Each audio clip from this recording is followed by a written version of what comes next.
We're at the end game of the 300-year experiment of central banks.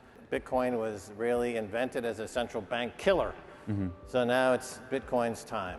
Because crypto is just reinventing fiat money. And the CBDC is a shitcoin. They're reinventing fiat money. All derivatives based on shitcoinery are just fiat money, centralized, and not worthy to have a discussion point.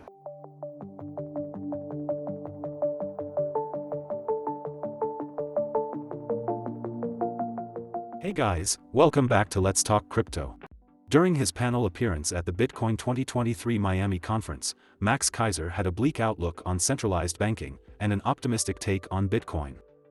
The banking system has been challenged recently, and it appears that regional banks stand a chance of being eliminated, with the major players such as JP Morgan likely to take over. This could lead to a consolidated banking system in the future.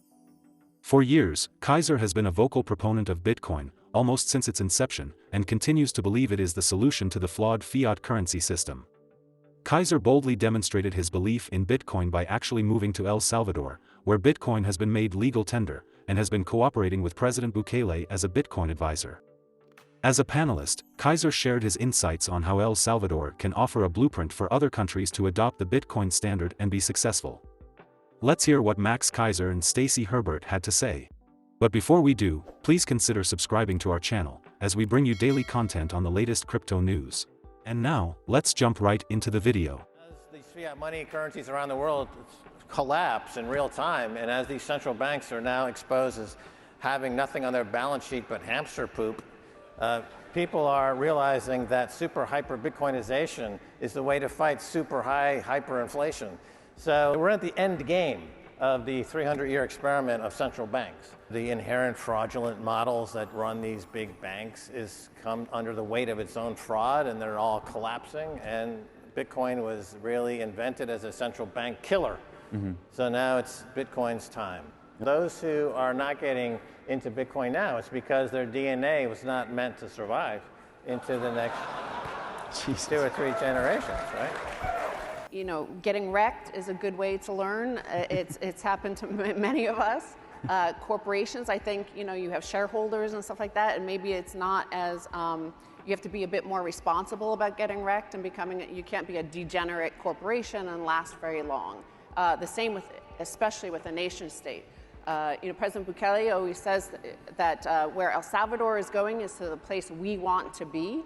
And we is very important, because if you have a bunch of shitcoiners there, where do they want to be but wrecked, right? Yep. So you don't want a wrecked nation, because it's not a good place to be. El Salvador already had a wrecked nation for 200 years. Yep. Now they have the place everybody wants to be, because it is the savior, it is the ark, it is the Bitcoin citadel. Because crypto is just reinventing fiat money. And the CBDC is a shitcoin. They're reinventing fiat money. All derivatives based on shitcoinery are just fiat money, centralized, and not worthy to have a discussion point. But in terms of adoption around the world, there's a scale of urgency. And countries like Lebanon, obviously, with the central bank collapse, there's an urgency for Bitcoin, and the people who had Bitcoin survived. And this is playing out globally. Here in the United States, there's less urgency because we are the empire. We are the world reserve currency for the moment, but that'll be changing very quickly. You know, the number of people joining BRICS is vastly faster than the number of people who want to join NATO. So we're entering into a BRICS versus NATO global bifurcated financial world, and the global south is skewing toward perfect money, that is Bitcoin. And we see that in El Salvador, and that's permeating in the region. So the Central American region will be hyper-Bitcoinized. And then, of course, Africa is going the way of Bitcoin for the same reason, because they've been left out of the 20th century telecommunications revolution that occurred, but they're going to leapfrog into the 21st century revolution with Bitcoin.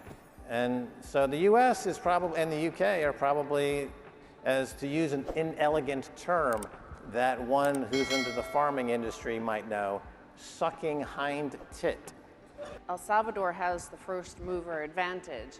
We have the best and the brightest coming there. We have the best Bitcoin companies there. So that's it. We have the market. El Salvador is the market. the rest of the world is going to have to fight over, they're going to start to fight over that 20% of the shitcoin. They're going to look for the best shitcoiners in the glue factory, right? So that's what they have to fight over, because it's hard to do it. It's not like, President Bukele is cool, right? And he's popular and he's charismatic and he makes it look easy, but it's not easy. It's hard.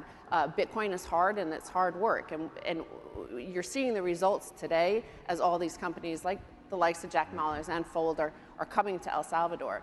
But it took a lot of work to get to that point. So these other nations are 2 years behind us. And I don't think they understand how much hard work it is, because he makes it look easy. Bitcoin makes it look easy, and that's why there's 25,000 shitcoins, because they think it's just easy. You just invent a blockchain, cryptography, like you use the same words, and that's the magic. It's hard work. No, it's not just magic. Well, the template that's being established in El Salvador is one that can be copied by other countries. The playbook essentially is making Bitcoin legal tender. Then securities laws were introduced that would support Bitcoin as money, and everything else would be considered a security. So here in the United States, this is still a vague and gray area that's battling every day with the SEC and Gary Gensler. But in El Salvador, we've already made it clear that only Bitcoin is money and everything else is a security. Then there's a new regulatory commission to help enforce those laws. There's the Bitcoin office, which is a gateway into Bitcoin, as well as the Association of Bitcoin, which allows for Bitcoin companies to make their way into El Salvador. So there's institutionally and structurally, there's now a playbook, and there's now things that you can do to mimic what's happening in El Salvador, and you too can have an economy that's growing strongly. Tourism is booming, and it's going to be probably the fastest growing economy in the world at this time next year. Yeah. Well, the African nation of CAR, right? Central African Republic. They decided to make Bitcoin legal tender. The shitcoiners flew in like locusts, and within 2 weeks they completely fucked them over, and they went from being the third poorest country in the world to being the absolute poorest country in the world, thanks to shitcoins. So if you let shitcoins in, prepare for a lot of pain and misery. I personally hate shitcoins. Well, this is the fun part. Yeah. We put in all the work, and now this is the fun part, to really enjoy the fruits of the labor. So we've been barge filling the world for, since 2011. And El Salvador, Tour de Meester, who was up here before, he was on Keiser Report in 2014, and we were speculating what country would become the first to make Bitcoin legal tender. We said it would be a small country, a nimble country, a country that seeks economic freedom. So now El Salvador was the first, and so we moved there, and so now we helped in 2022 establish the framework for all of these things to happen, and now in 2023 it's starting to get fun. So Fold is opening an office. You saw Jack Mallers is moving the headquarters of Strike to El Salvador. Many more are coming. And we have volcano mining happening. So we're going to be in the top 10 biggest miner of Bitcoin within, as Stacy indicated, within 9 months. What's next? It's the global Bitcoin orgasm. Oh my God. We all cash together in one glorious block. And with You see, the mommy Bitcoin meets the daddy Bitcoin, and they hash. And then there comes baby Bitcoin. That's how mining works. What are your thoughts on Keiser's perspective? Do you think it's possible for the United States to transition to a Bitcoin standard? Let us know in the comments below. If you enjoyed this video, please make sure to give us a like and subscribe. Thank you so much for watching. This is Let's Talk Crypto, and we'll see you in the next video.